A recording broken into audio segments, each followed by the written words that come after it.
Today I am going to deal with a point that is non-random sampling. In last lecture we have learned about the random sampling. We have discussed that in case of random sampling we can collect the sample from any place. There is no botheration about the particular number, that is it may be 10th tablet, 15th or also 12th, also 11th. So there is no botheration of the number, no botheration for particular kilometer or particular season, nothing you have to bother in that case. So there is a chance, equal chance of being selected by the sample. But in case of non-random sampling, this is a systematic type of sampling, also called systematic sampling. Non-random sampling or systematic sampling appears to be more scientific than the random sampling.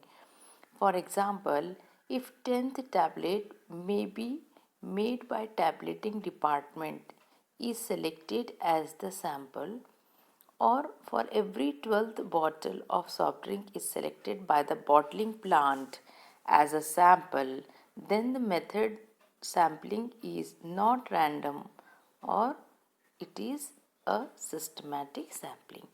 Means, in case when we are doing the analysis in the tablet department or in pharmaceutical industry, we are collecting every 10th tablet or 15th tablet or every 12th tablet, whatever it may be, but the number is fixed.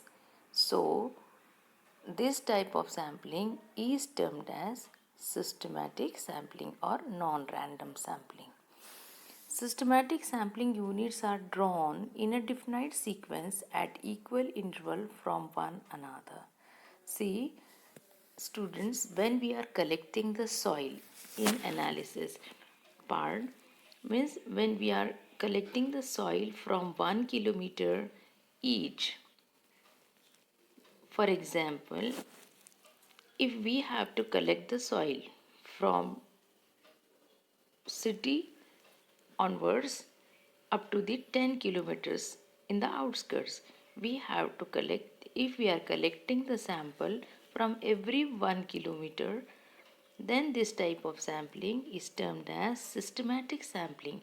But if you are collecting the soil from anywhere, whatever you like, there is no particular distance, that type of sampling is termed as random sampling. You are behaving, you are collecting soil randomly.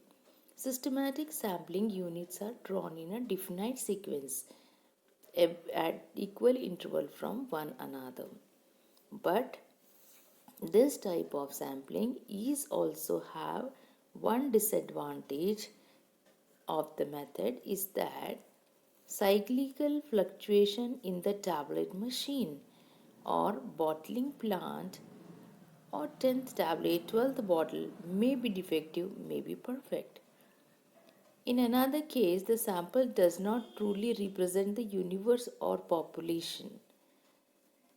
Means, if some problem is there in the medicine, but in that case also 10th tablet is not defective, then you will think that there is no defect in complete material.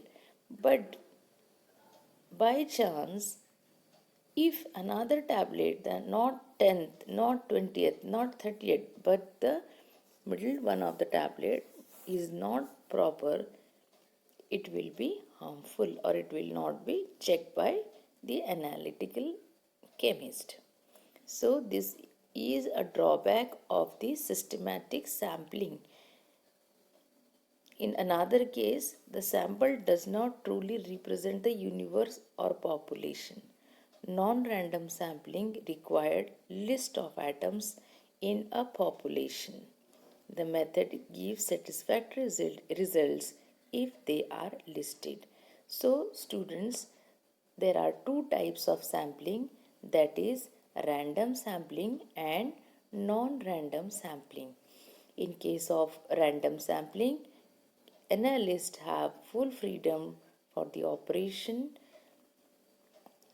In this case, every individual have a equal chance of being selected, but this is good only for the homogeneous sampling. Homogeneous sampling is easy in this case. In heterogeneous material, you have to do some procedures. In case of non-random sampling, the sampling is systematic, have a scientific method, but this also have one disadvantage, that we are taking the sample from a fixed distance. There may be a chance that the imperfect samples, or what I said, defective samples may be there in between that particular